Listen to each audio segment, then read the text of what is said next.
Welcome into the M&M Discipleship Podcast, where we discuss what it means to be a disciple of Christ. We aim to look for God in our daily lives, be in His Word, and strive to live out the teachings of Jesus. This is Michael Round, and as always, my co-host Dakota Moody. Dakota, how you doing on your birthday morning? Hey, I'm doing very good this morning. It's been a very good morning so far. Obviously, as you can tell, I'm not in my normal space because I didn't want to work on my birthday. So I'm not in the office today. And we're recording this, by the way, on the 22nd, which is my birthday, on Wednesday the 22nd. So I will be working tonight. We'll be teaching a Bible class at church tonight, but for the day, did not want to do that. So I'm at my home office. Audio is going to be a little bit less. Visual is going to be a little bit less. Though when you have to look at me, for those who are on the visual audience, it doesn't really get that much better. So Maybe in a dark room. Maybe in a dark. I'm about to say with the lights off. Shut off the picture. I'm a little red faced, I'll tell you that, because the last few days I've spent outside. We went to a Greenville Drive baseball game on Sunday. With some of my family members. We did that, my wife's side of the family, then did a little golf practice on Monday and Tuesday. So a little red, but that's okay. I can tell you that has been a common theme. You know that golfers are actually 70% more likely to get skin cancer. Oh, wow. I Yes. believe that. I'll be out in Yeah. the sun all the time.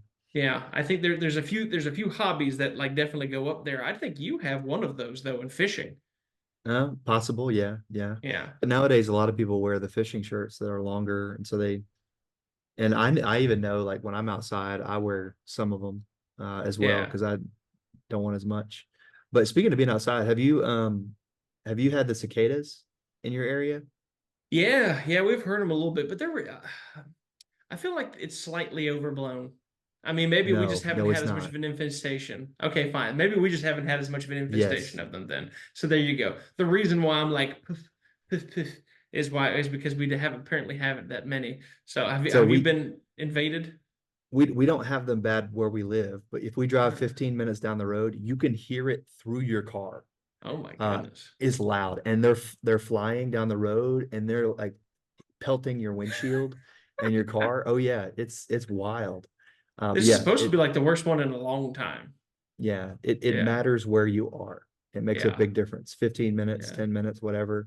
Wow. But yeah, Mackenzie and I were talking about that yesterday. She's had to drive south of us a couple of times, and yeah, it makes a big difference where you Mm. are. Well, luckily we have avoided most of the issues there. So it seems like because pretty much everywhere I've been in the upstate, we've been good to go. And I guess you got to be a little bit more inland. I guess I don't know, but yeah. I regrets to all those who are having to deal with the infestation that is there. Of course, I don't know how long it's supposed to last. That would be That's a great something question. interesting to know if it's all summer or I don't know the rest of the year. I doubt Yeah. that, but it'd be interesting to know that. It's got to just be when it's warmer, right? I imagine once it start getting like fall, it'll drop Yeah, off, but that could be a while. yeah, it could be potentially. I Yeah. don't know. Crazy. Yeah, Crazy. Cicadas. wild. So, Dakota, as we move forward with our episode today, where is it that you've seen God recently uh, Uh, in your life? in not having a cicada plague. That's where I'm. No, I'm There you just go. kidding. We live in the holy and righteous land that does not have cicadas. No, I'm just kidding. Yes, Um, you love South Carolina better now, ha don't ha you? ha ha ha ha ha ha. That's funny. Righteousness is not based on driving ability. I can tell you that. If that would be the case, but where where I have seen God is so this podcast would obviously be coming out Monday. The what is it? The 20 would be the 27th on The Monday. 27th Memorial Day, yeah. 27th would be Monday. Yeah, Memorial Day. Oh, that's true. They have, Memorial Day. We wouldn't thank all of those who have served our country in that way, all who might be listening. So thank you for your service in that way, and we Now, remember all something on those that. who did not come Oh, home. well, that's it. I believe Memorial Day is specifically for those who lost their lives in battle. Yes. Well, but I still want to thank those who have served in that way. But Yes. I do know, yes. And that's why I don't say Happy Memorial Day. I caught myself because I almost did. And it's like, it's not supposed to be Happy Memorial Day because it is to be in memoriam for those who have lost their lives in all conflicts, domestic or foreign in that way. And so we do want to remember those in that way. But as this is recorded on Wednesday beforehand, we are going to have our congregation, the Upstate congregation, and the Graceview congregation will be having a combined service Sunday evening. And it's special because obviously in having combined worship services with it's churches of a different cultural background, we'll say that, there is a restoring act being done in those services. And the fact that for so long, for so many years, people who were white did not want people of color to be able to worship with them. They did not think that they were the same level of human, had the same humanity, and they did not want them to worship in the same settings. And so there were so many African American congregations started simply so that way they can have a place to worship together. And now we still see some of the remnants of that even to today. But in having things like a combined worship service, you see those acts that being restorative to what I think God has always wanted, which is his people of all nations, of all races coming together to be able to worship him, because we are all created in the image of God, regardless of where we are from or what color of skin we have, the amount of melatonin, no, not melatonin, melanin we have. Yeah, melanin. I always get that mixed up. Melanin we have. We are all made in God's image, and I think in that we've had such, and where I've seen God to this point, we're about to have that service. I don't know how it's going to go. I imagine it's going to go well. But where I've seen God is in the enthusiasm that so many in our congregation have had to do that, especially on the Memorial Day weekend, where people could be doing any number of things that Sunday night, because guess what? They don't have to go to work that Monday. And so quite a few of our people will be out of town, so they won't be able to attend. But we had a lot more people than I thought sign up to go. I mean, we're going to be able to bring 30 plus people to this event from our congregation alone, and our average Sunday attendance is about 85. So it looks like we're going to bring, roughly half of our members to this combined worship, even though we're going to have a good chunk of our membership out of town. And the reason why is because they want to glorify God and help to restore his creation this way in doing this. So that willingness that I see from both the Graceview congregation and us at the Upstate congregation for the members who want to be a part of this restorative act, that spirit of God that is in this restoring fallen creation where we can as Christians. That's where I've seen God in my life this week. That's awesome. And I look forward to hearing back about that. That should be a wonderful event. And it's good that you guys have opened up that relationship. That's wonderful. Absolutely. For me, it's again, something we talk about often is relationships within the church. We were able to go camping over the weekend, and we were able to spend it with my parents and some family friends from South Carolina. But it's just that picking up right where you left off. And we moved away from there a year ago, but those friends we've seen, 3 or 4 times since we moved, and every time we get back together, and it just seems like we never left, And so there are special relationships that we have in the church that people in the world don't understand, and we are blessed to have those. And on top of that, when we got back, we had a special meeting with our life group, and we went out to dinner afterward and had a great time. And so I see God in the relationships and the people that he's put in our lives, and how blessed we are in that regard. And I know that's basically what you're going through or going to go through this weekend, look forward to. So yeah, that's where I've seen God as well. Those connection points between our brothers and sisters in Christ are just so special. Yep. Especially those that you say, like, it just, you pick up like you'd never left, and that's quite special. It always is.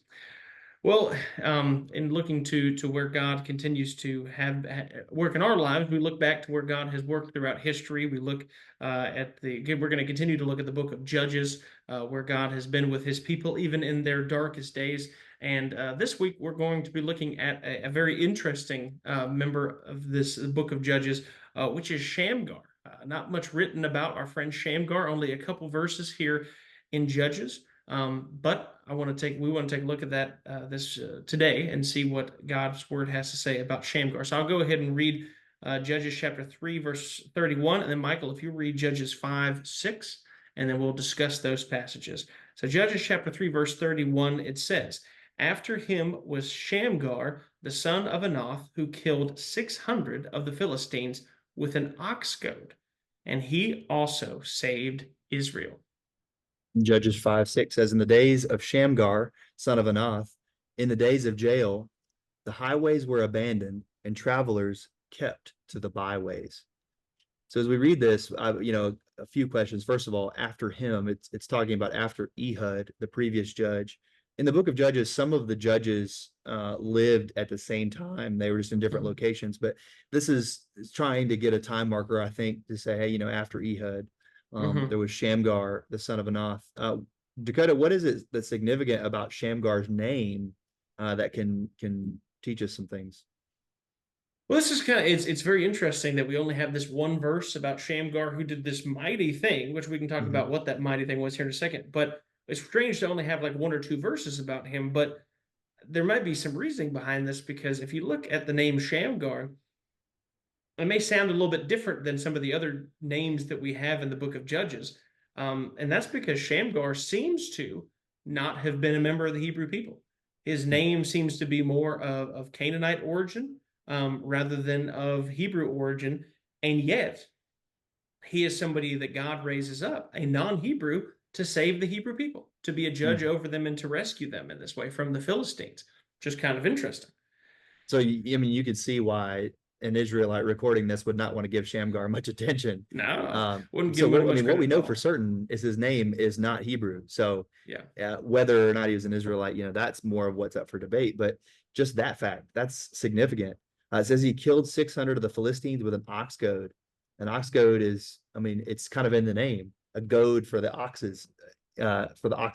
You would prod them, poke them to get them to go. You goad them on.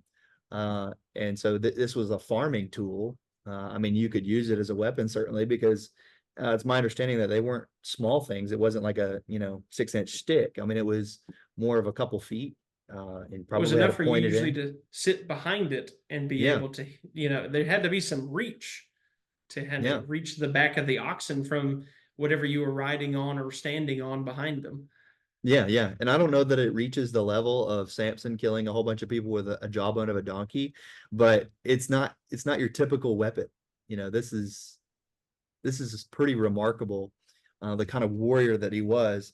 And it says he saved Israel. But there's kind of one observation to make out of that Judges 5 passage. What do you notice, Dakota, there about those days? Well, it talks about in the days of Shamgar, son of Anath, the days of Jael, and that's not jail, that's JL in that way. So it's not behind bars like Scotty Scheffler was a couple weeks ago, but that is Jael and somebody's name there. And that was on the highways were abandoned and travelers kept by the byways. Usually, if you keep to the byways to the highways, think about if you're driving home, you don't want to take the interstate, you want to take the back roads, usually because you think that the highways are probably more dangerous. There's more there's more problems that could face you on that way. It's the same kind of in this passage where you'd think the context meant they abandoned the highways because it was unsafe to travel the highways. Now, not because of the high speeds that people were traveling, but usually because there was robbers. There were people trying to assault people along the way, mug them, take their things, and so people avoid going to the highways, which usually means these days are not very good or safe, that they couldn't police the highways. There was marauders free to roam and steal from people where they felt was appropriate for themselves. And so clearly not good times as Shamgar begins his time of judgment. And it was very and apparently his presence was quite important, obviously, not only because of the mighty acts that he was able to do, but because hopefully he was able to reverse this very bad time that they were experiencing. And all we know is that he saved Israel. So whatever he did was important. We can assume, especially looking at periods around this, that they followed the cycle again. They wandered away from God, and they needed a physical deliverance. And so this is also just something else to know about the Old Testament is in this time they had a very physical kingdom, and they had borders and they had armies and things like that. And so their deliverance was physical as well. It was also spiritual, but mostly physical. And so that's what we see with Shamgar, a mighty warrior who delivered Israel with an ox goad. That's right. And the power that God used to raise up somebody who was potentially not of Israel to Yep. save Israel and do a mighty act. Because I might even say this is more impressive than Samson with the jawbone of a donkey. Because jawbone can be pretty strong. To kill 600 men with an ox Well, goad is quite impressive. It I really do is. think Samson Without killed super strength. 1,000 with that jawbone. Okay. Well, that's But true. without That super strength, though, Yeah, that's true. That's true. there you go. So That might be the you know. I think this might be an even more impressive act potentially. But regardless, God working through people in this way of all nations and races, which is very interesting to do the will we do his will for his people, which I'll get into a little bit more later as I talk about what my reading has been. But before we do that, Michael, as we transition to what we've been reading, what is it that you have been reading? Looks like you've continued to read this wonderful book, which is The Case of Christ by Lee Strobel. So what was your observation from that this week? Yeah, it's been great. I've enjoyed it. I am coming to the end of it. I'm going to finish it today or tomorrow. But talking about the crucifixion, and he was basically asking the question, did Jesus really die on the cross? Is there a way, like the swoon theory, where he didn't die on the cross, that he when they buried him, he was already alive, he was still alive. And the doctor that Lee Strobel interviewed, Dr. Alexander Metherell, made it very clear that there is no way that he survived that. If nothing else, when the guard pierced his side, would have pierced his heart, and that would have killed him. But basically, even before that, the flogging that he underwent killed some people, and it was so brutal that they were not able to some people able to survive, or his body would be in such a weak state. But just an observation on that, talking about the difficulty or the pain of being on the cross. Dr. Metherell said, literally, excruciating means out of the cross. Think of that. They needed to create a new word because there was nothing in the language that could describe the intense anguish caused during the crucifixion. And this is something that's well documented, that the Romans perfected the art of capital punishment, and they killed their offenders in one of the worst ways possible. And so he was just pointing out excruciating. That's that's a powerful word, and it really comes out of the cross, the meaning of it. And so I think that's pretty powerful, is to know that Jesus went through all of that, and to Strobel's point, furthering the fact that there's no way that Jesus could have survived the cross. Right. Yeah, as you say, I mean, the Romans had kind of three different levels of whipping people, and that went from just the lashing to kind of whipping to or the beating, whipping, and then flogging, and that was the one that only was done to kind of, as you could say, like season people for death, because it was such an excruciating act that it would lead to someone's death if they were kind of just left alone untreated after that event. But it was usually done to kind of prepare someone to be crucified, because then they wouldn't want them really to sit on the cross for too long, potentially. Now, sometimes it was a little bit different through history, like during the Spartacus slave revolt. The Roman consul that time left slaves on the cross for as long as humanly possible. And things like that. And the Romans did not invent crucifixion. It seems to be something that started in Babylonian times, but they perfected it, and they knew exactly what they were doing. And there's no way possible that Jesus could have gotten off that cross unless it was his will to do so without death, because the Romans knew exactly what they were doing, exactly how to do it. And if they didn't kill somebody by crucifixion when they were supposed to, they themselves would end up being crucified. Yes. So it is very clear. They had clear, strong motivation. They had very strong motivation and a lot of experience doing it. They knew exactly what they were doing, and our Lord did die on that cross. But that, of course, was not the end of the story, where in 3 days he rose from the grave. And that is the basis for our belief in this way, about his divine nature. And so, yes, very good thought from Lee Strobel. And again, read this book, watch the movie, folks. It's so good. It's so good, because the scene of him talking to this doctor is played out in the movie, and it's excellent, fantastic. So do that. It's really good. what I've been reading this week, continuing on my read through Transforming Discipleship by Greg Ogden, and he talks about how Peter uses the words a holy nation, calling Christians holy nation, and also referencing being priest, being a priesthood. And in talking about this, he talks about what that should mean, how big of an impact that those words should have on us as Christians today. And he talks about it from this perspective. He says, the Apostle Peter gave us a word picture for this new reality when he addressed the church dispersed across the landscape of the Greco-Roman world. Though these believers in Jesus did not have a land to call their own, he could still say to them, you are a holy nation. By using this image, Peter was saying, you are a people who cut across all geographical boundaries because you are a church without borders. To be holy is to be a called out people, meaning separate or different. And this is so important, especially the context that I was talking about earlier, and the fact that, and I think, or even our passage with Shamgar, God's church is not a church of one nation or one people group.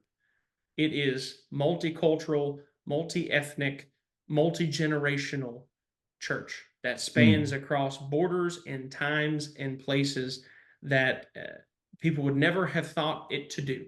And I've mentioned this before on the podcast, but Christianity is the only world religion that ever has broken out fully of its initial culture, right? That's truly broke out of its like original geographic area. It's the only one. And there's a reason for that, because the gospel is not a gospel that is not an American gospel. It is not a Middle Eastern gospel. It is not a European gospel.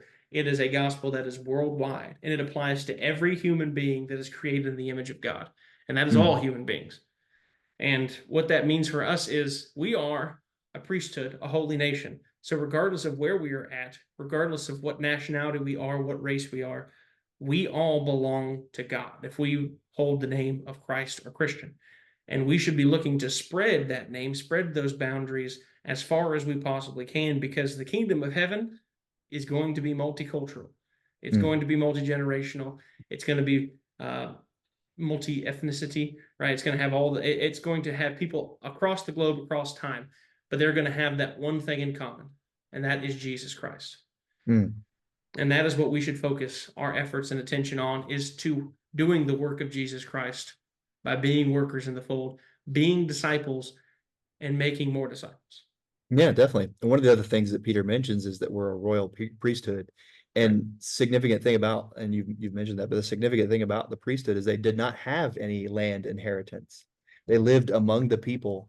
And, there's a parallel for us. We don't have an inheritance here per se. Our citizenship is in heaven, but we live among people whom we are serving, and we are supposed to be that called out people that Ogden is talking about there. And that's a rallying cry for us, that our nation is beyond the nation we live in. And we might pray for America's success and desire that our country does well, as all good citizens would. But we recognize first that we are citizens of our heavenly kingdom. Absolutely. And on that note, we think about how we should take from this podcast and apply to our lives. That should be the thought process going forward, that we are not of just one nation or one people, but we are a holy people, a royal priesthood, and a holy nation in the sight of God. Regardless of where we are or who we talk to, that is who we represent. And that should be our goal, is to be the best disciples of Christ we can be. So we want you to take that away as we leave you today. And thank you for joining us today on the M&M Discipleship Podcast.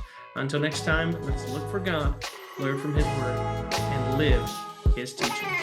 Bye for now.